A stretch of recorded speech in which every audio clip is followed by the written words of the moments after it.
बिस्मिल्लाहिर्रहमानिर्रहीम। मौज़िज़ सामिईन अस्सलाम वालेकुम।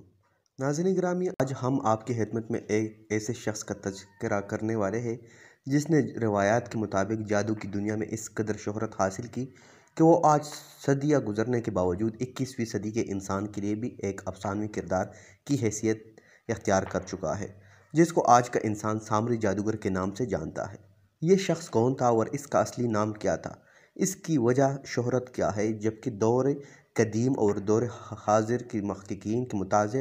मुतनाज़ा किरदार के बारे में क्या आरा रखते हैं,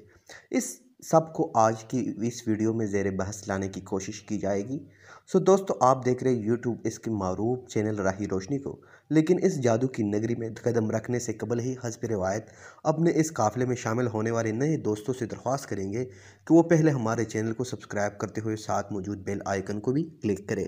ताकि हमारे आने वाली हर वीडियो बाकायदगी के साथ आप तक पहुँचती रहे। सो मुअज़्ज़िज़ ख़वातीन व हज़रात, तारीख़ के इस मुतनाज़ किरदार के बारे में कई एक राव और राग तारीख़ का हिस्सा है, जिनके मुताबिक इस बदबख्त शख्स का नाम मूसा बिन ज़फ़र था, जो कि कदीम मिस्र से ताल्लुक़ रखता है। और कहा जाता है कि इसके बचपन में ही इसके साथ कुछ ऐसी ही ताकतें मौजूद थी जिनकी बदौलत इसके हमसर उसे एक मफ़ूक अलफ़ितरत इंसान तस्वर करते थे। इन रिवायात के मुताबिक ये भी कहा जाता है कि जब बनी इसराइल ने फ़िरौन के मुज़ालिम से तंग आकर वहाँ से हिजरत की तो ये शख्स भी इनके साथ हो लिया। हज़रत अब्बास की राय के मुताबिक भी सामरी का ताल्लुक़ इसी इलाके से बनता है और आप फरमाते हैं कि ये शख्स बज़ाहिर मुसलमान हो गया था, लेकिन इसके दिल में नफाक मौजूद था। ये एक और दूसरी रिवायत के मुताबिक इसका ताल्लुक़ समीरी कौम से बनता है, जो कि जनाब ईसा अलैहिस्सलाम की पैदाइश से 3.5 साल कबल कहा करती थी। जबकि हज़रत अब्बास अपनी राय में भी ये भी इजाफ़ा करते हैं कि यह बुनियादी तौर पर इस कौम के से ताल्लुक़ रखता है जो कि गाय की परस्तश करने वाली थी। इसके अलावा गुरतबे की तफसीर के मुताबिक इस शख्स का ताल्लुक़ अहले हिंद से बताया जाता है। सो नाज़रीन, इसके अलावा वहद हाज़िरी के मरूफ स्कॉलर और दीनी मुहक्किक डॉक्टर इसरार अहमद मरहूम ने भी तफसील के साथ इसका जिक्र करते हुए कहा है कि ये शख्स जिसने सामरी के लक़ब से शोहरत पाई का ताल्लुक़ दरअसल बनी इसराइल से बनता है, जिसकी तफसील वो कुछ यूँ बयान करते हैं कि जब आर्या नस्ल के ये गिरोह हिंदुस्तान की तरफ माइल सफ़र था कि इनके साथ बनी इसराइल के कुछ लोग भी शामिल हो गए और इनके साथ हिंदुस्तान पहुंच गए। और बकौल इनका ये तकरीबन वही ज़माना बनता है जब बनी इसराइल मिस्र से अपने ख़रूज का आगाज़ किया। और कदीम किताबों में बनी इसराइल के कुछ गुमशुदा कबीलों का तस्करा में भी मिलता है। डॉक्टर इसरार अहमद मरहूम अपने इस नज़रिए के हक़ में दलाइल देते हुए कहते हैं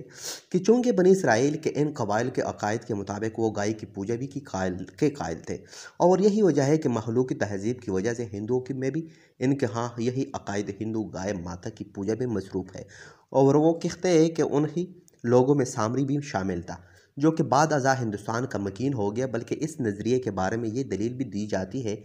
कि जिस तरह हज़रत मूसा अलैहिस्सलाम ने इसके बनाए हुए बछड़े को आग में जलाकर इसकी राख को पानी की नज़र कर दिया था, इसी रस्म से मुतासिर होकर आज हिंदू भी अपने मुर्दे को जलाने के बाद इनकी राख को गंगा के पानियों में बहा देते हैं। जबकि इनकी तरफ से दी गई ये दलील भी काबिल तवज्जो है कि हिंदू रस्म व रिवाज के मुताबिक वो ज़्यादातर अपने लिए ज़र्द रंग के लिबास को तरजीह देते हैं। और सूरह बनी इसराइल के गाय का भी यही मखसूस रंग बनाया गया है। डॉक्टर साहब के मुताबिक के और हिंदुओं के रस्म व रिवाज और तमदन में इस कदर मवासिलत पाई जाती है कि यह गुमान किया जा सकता है कि यह बुनियादी तौर पर इन दोनों का ताल्लुक़ किसी एक ही मकतबा फ़िक्र से जोड़ा जा सके। इसके अलावा यह रिवायत भी मौत पर समझी जाती है कि जब सामरी ने हज़रत मूसा अलैहिस्सलाम की गैर हाज़िरी में बनी इसराइल से इनके ज़ेवरात लेकर, जो कि उन्होंने मिस्रियों से बतौर कर्ज़ लेकर वापस ना किए थे, कि आग में गर्म करने के बाद जब उनसे एक सोने का बछड़ा तैयार किया और इसके बाद इसके मुंह में एक मसक भर दी, जिसके बाद इस बछड़े के मुंह से आवाज़ें निकलना शुरू हो गई, तो लोग उसकी पूजा पर रजामंद हो गए। हमारे दीनी रिवायत के मुताबिक जब हज़रत मूसा अलैहिस्सलाम का वितूर से 40 दिन के क़ियाम के बाद वापस तशरीफ़ लाए तो आपने ना सिर्फ बनी इसराइल को सख्त बुरा कहा, बल्कि अपने भाई हारून अलैहिस्सलाम पर भी खपा हुए। और फिर आखिर में उन्होंने सामने की तरफ मुतवज्जा होते हुए कहा कि तुम्हारी सज़ा यही तजवीज़ की गई है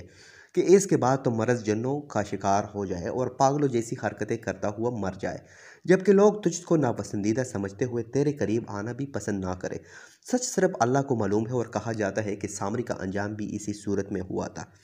जबकि इसके तनाज़ुर में अगर हम हिंदुओं के दरमियान अछूत ज़ात की तस्वर को देखते हैं तो अक्ल बेमाया भी ये शहादत देती मिलती है कि हिंदुओं में ज़ात पात का ये भी शायद सामरी के इस अंजाम से लिया गया था। नाज़रीन गिरामी, सामरी और बनी इसराइल के बाहमी ताल्लुक़ और फिर इसके बाद हिंदू कौम का इनसे मुतासर होकर अपने नज़रियाती तरतीब देने के बारे में और भी कई साहिबान इल्म ने तहकीकात की और इनको अपने मज़ामीन में डालने की बाद हमारी रहनुमाई की कोशिश की। मिसाल के तौर पर डॉक्टर हमीदुल्लाह अपनी किताब मोहम्मद रसूलुल्लाह सल्लल्लाहु अलैहि वसल्लम में तौजीह पेश करते हैं कि वो हज़रत मूसा अलैहिस्सलाम की तरफ से तजवीज़ करदा सज़ा के मुताबिक अछूत होने की अमल से गुजरना पड़ा, जिसके बाद हम सिवाय हिंदुस्तान के दुनिया के और किसी भी हिस्से या मज़हब में इंसानों की अछूत होने के नज़रिए को नहीं देख सकते। लिहाजा आलिम गुमान है कि ये भी बनी इसराइल के उन्हीं गुमगुश्ता कबाइल के एक फ़र्द था जो कि अरयाओं के साथ सरजमीन हिंदुस्तान में आया और फिर इसी हालत बद की बदौलत इस नज़रिए ने यहाँ भी अपने कदम जमा लिए। तो नाज़रीन गिरामी, ये थी वो तहकीकात जो कि दुनिया के जदीद और करीम उलमा की तहकीकात का निचोड़ दी। लेकिन इसके अलावा एक नज़रिया और भी पाया जाता है कि जब बनी इसराइल इसके बछड़ा बनाने के अमल से राय रास्त से हट गए तो इनके लिए ये सज़ा तजवीज़ की गई कि वो अपने हाथों से एक दूसरे को कत्ल करेंगे, जिस पर के अमल दरामद भी किया गया। लेकिन इस मौके पर इस गुनाह के सबसे बड़े ज़िम्मेदार यानी सामरी को ये सज़ा क्यों नहीं दी गई, भी यही एक सवाल है, जब वो बज़ाहिर उस वक्त सामरी पर मौसवी पर अमल ला चुका था। ये अलग बात कि इसके अंदर मुनाफाक भी मौजूद था। इस बारे में भी उम्मत के बाज़ उलमा की राय है कि जब आपको कवितूर से वापस तशरीफ़ लाए और ये आलम देखा तो सख्त अज़ेज़ व गज़ब में आकर आपने हज़रत हारून अलैहिस्सलाम की रेशी मुबारक तक को खींच लिया और पूछा कि तुम्हारी मौजूदगी में ये सब कुछ कैसे मुमकिन हो गया, जिसके जवाब में जनाब हारून अलैहिस्सलाम ने तमाम वाक़या की आपकी गोश गुजार करते हुए अपनी बेबसी की भी वजाहत की। लेकिन मौके पर सामरी ने जब आपको गुस्से में देखा तो मुस्कुराता हुआ एक तरफ चल दिया। जिस अक्सर ये सवाल किया जाता है कि इसको इस मौके पर कत्ल की सज़ा क्यों नहीं दी गई, जबकि इस जुर्म का असल मुहर्रिक यही बदबख्त है। लेकिन नाज़रीन गिरामी, इसकी तवज्जो कुछ इस अंदाज में की जाती है कि सामरी जादूगर दरअसल वो दजाल था जो कि इस शक्ल में आया और इसको कत्ल करना किसी भी सूरत इसलिए मुमकिन न था क्योंकि इसका कत्ल हज़रत ईसा अलैहिस्सलाम के दोबारा दुनिया में तशरीफ़ लाने के बाद इनके हाथों से मुकद्दर हो चुका है। नाज़रीन गिरामी, अगरचे कई एक मौके पर सामरी और दजाल का बाहम ताल्लुक़ जोड़ने का तज़किरा मौजूद है कि बल्कि यह भी एक हकीकत है कि दजाल के बारे में कायम किए गए मुख्तलिफ नज़रियात और हदीस की रोशनी में भी ये बात साबित होती है कि अगरचे इस मालून अपनी असली शक्ल में आखिरी ज़माने में ही खर्च करना है, मगर इससे कबल भी कई मौके पर ऐसे शवाहिद मिलते हैं जहाँ इसकी मौजूदगी के शुबा में यकीन तक किया जा सकता है। मिसाल के तौर पर हज़रत तमीम दारी रज़ी अल्लाह तआला अन्हु की हदीस का हवाला भी दिया जा सकता है कि जब न चाहते हुए भी आप एक जजीरे पर पहुँच गए जहाँ आपकी मुलाकात एक ऐसे शख्स से हुई जिसके तमाम जिस्म पर बाल मौजूद थे और वो जंजीरों में जकड़ा हुआ था, जिसने आपसे चंद एक सवाल पूछने के बाद यह दावा किया था, मैं दजाल हूँ। और जब आपने यही वाक़या नबी करीम सल्लल्लाहु अलैहि वसल्लम की खिदमत में अर्ज़ किया तो आपने भी इसकी तस्दीक फरमाई की। जबकि इसके अलावा इब्न सियाद के बारे में भी यही रिवायत मिलती है कि हुज़ सरकार दो आलम सल्लल्लाहु अलैहि वसल्लम को इसके दजाल होने पर शक था। बाज़ सूरत हमारा आज का मौजू सहन दजाल नहीं बल्कि सामरी है, ताल्लुक़ कई सवालों से बनी इसराइल के साथ साबित होता है।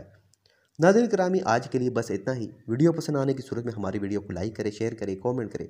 सब्सक्राइब करें ताकि आने वाली नई मालूमाती और इस्लामी वीडियो आपको सबसे पहले मिलती रहे। इंशाअल्लाह नेक्स्ट वीडियो में मुलाकात होगी। तब तक के लिए रखिएगा अपना और अपने प्यारों का ढेर सारा ख्याल। अल्लाह ने के बाद।